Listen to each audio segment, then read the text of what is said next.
Abogado, estábamos hablando de la teoría del caso que usted insiste que la que va a presentar es que Francisco no fue quien disparó ni quien percutó estos 4 disparos, sino más bien Brian, quien en el primer momento se inculpa.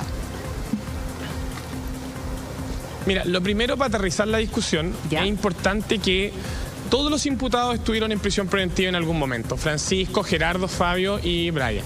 La gran diferencia es que el Ministerio Público hace 2 diferencias en esta investigación. Lo primero, a través del fiscal José Solí, se allana a la libertad de Brian Meliá. Él obtiene su libertad porque hay un acuerdo con el Ministerio Público.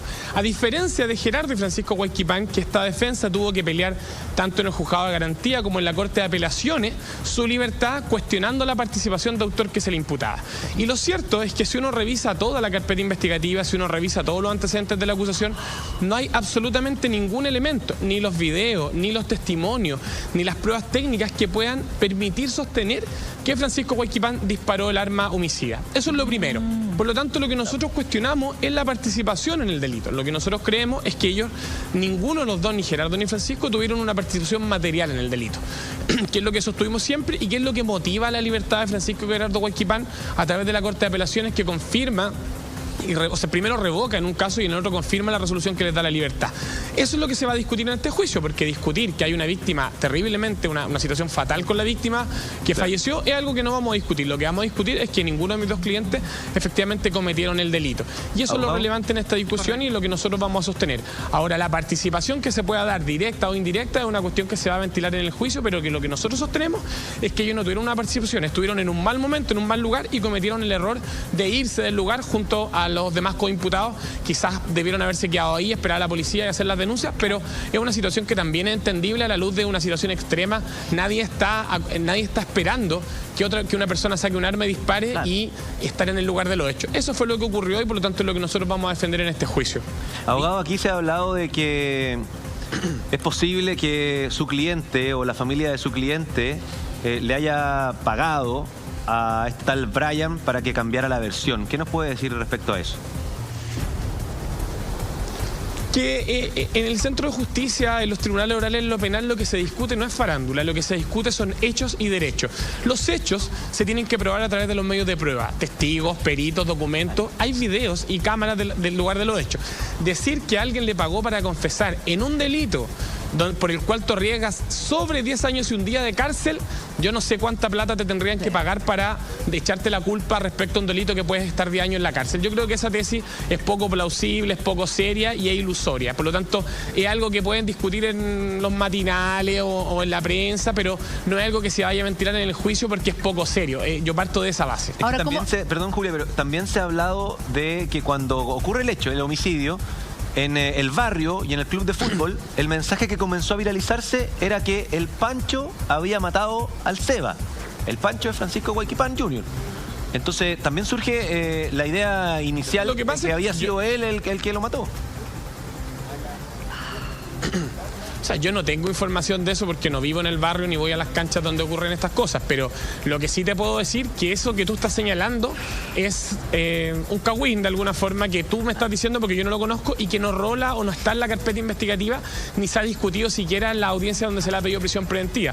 Por lo tanto, no es algo real. Claro, abogado. Eso no es real. Abogado, una consulta. ¿Cómo interpreta usted como abogado defensor de los hermanos Huayquipán este cambio de versión que tiene Brian desde la primera que se autoinculpa y después que señala apuntando con el dedo a Francisco?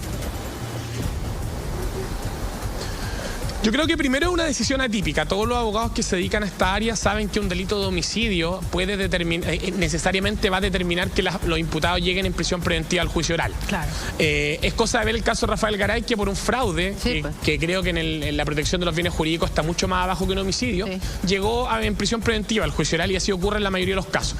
En este caso creemos que el Ministerio Público, por razones que no conocemos, el fiscal José Solís lo que hace es darle la libertad a Brian Meliá por su declaración.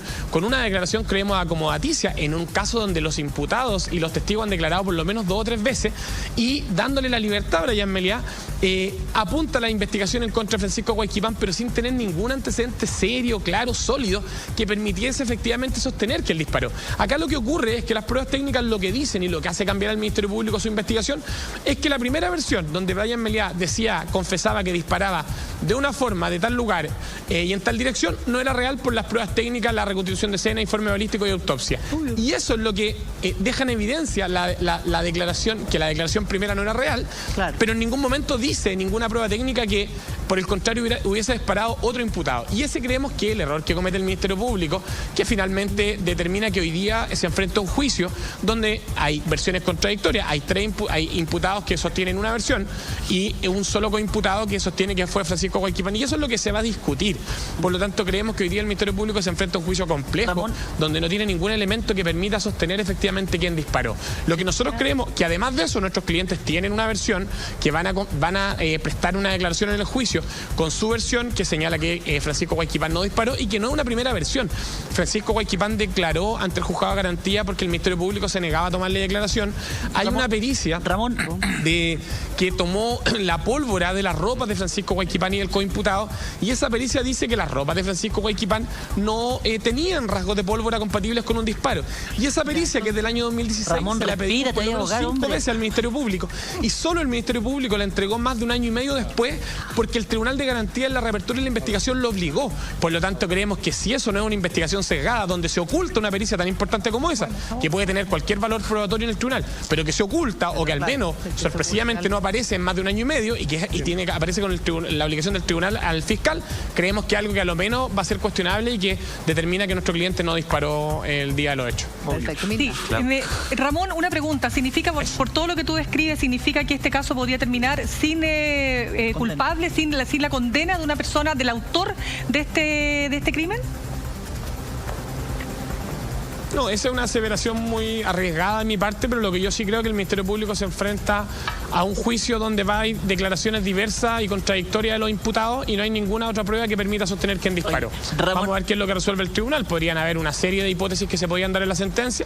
Lo que nosotros queremos y lo que buscamos, independiente del veredicto y fallo que se dicte, es que se pruebe y se acredite que efectivamente Francisco Guayquipán no disparó el arma homicida, y Gerardo tiene una participación junto a otro coimputado muy distante de los hechos. Gerardo, si uno lee todas las declaraciones, no lo nombran prácticamente en ninguna parte. Entonces, él está imputado porque estuvo en un mal lugar, un mal día y tomó malas decisiones. Quizás debió haberse quedado detenido en el mismo lugar donde se ocurrieron los hechos y esperar a la policía, pero eso también es poco existente. ¿Tienen consulta de ella? Sí. Digamos, Ramón. Situación. Ramón, oye, hola, buenos días con Claudio. Ramón, mira, lo que pasa es que lo que tú estás señalando es lo que normalmente una defensa muy buena como la que estás esgrimiendo pareciera ser muy razonable. Pero tenemos primero, por ejemplo, el hecho de que hayan estado los 4 imputados, que tú dices en un mal lugar, en un mal momento, pero uno de ellos que haya tenido el arma y haya percutado el arma, nosotros sabemos que jurisprudencialmente a las Cortes, y lo hemos visto con el caso del profesor Nivaldo, le da lo mismo quién percutó el arma. Los 4 imputados van a ser condenados, o van a ser por lo menos imputados como autores. ¿Cómo vas a trabajar ese tema? ¿Cómo te lo vas a sacar de encima? Lo primero es que entiendo que lo que ocurre en el caso de Nivaldo es muy distinto, porque existió una planificación anterior y también un ocultamiento de los resultados del delito. Acá lo que ocurre es muy distinto. Acá lo que pasa es que estos jóvenes llegan, o vuelven más bien a la discoteca juntos, se produce el disparo, Ramón, y se van juntos, hay 30 segundos. Andaban en esos autos. Uno podría cuestionar la decisión de haberse subido a los mismos autos y haberse ido. Sí, es cuestionable. Ramón, pero eso no es lo mismo que alguien te ayude a esconder la pistola. Sí, Ramón, pero ¿por qué vuelve? Adelante, Claudio, sí. Sí, lo que pasa es que todos sabemos, y eso es importantísimo, porque la Fiscalía basa su teoría del caso en el contexto. El contexto es que parte en una riña en la discoteca, que tú me puedes decir puede tener no motivo ninguno. Se van. Vuelven. ¿A qué vuelven? ¿Por qué vuelven? Porque ahí es donde yo creo que tú me dices que estuvieron en un mal momento, en un mal lugar, en el tiempo equivocado. ¿Para qué vuelven entonces? Y eso es lo que en definitiva te da un contexto que da la idea de alguien lo quería atacar. Uno de esos 4 lo quería atacar a Osores. Bueno, efectivamente ellos vuelven a la discoteca porque quieren volver al lugar donde estaban antes, digamos, de fiesta. Uno podría decir, no volvieron de fiesta, volvieron a atacar a esta persona. Pero eso es una especulación, porque no hay imágenes ni nada que determine que efectivamente ellos sacan el arma, lo persiguen, digamos, con el fin de atacarlo. Se genera un conflicto que se extiende por el conflicto que estaba dentro de la discoteca.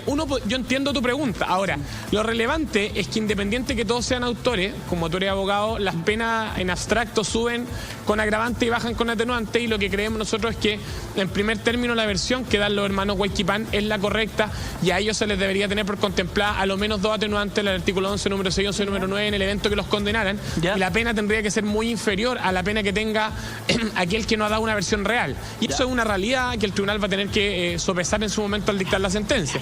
Y además de eso, la aplicación material de la pena para alguien que percutó el arma directamente versus la persona que se fue con él es muy distinta también. O sea, por lo tanto creemos que en el evento que los condenen, Francisco Huayquipán debería tener una pena mucho menor que el autor material, y Gerardo Huayquipán con otro coimputado que estaba muy distante. Nadie los posiciona ni siquiera donde ocurrió el hecho.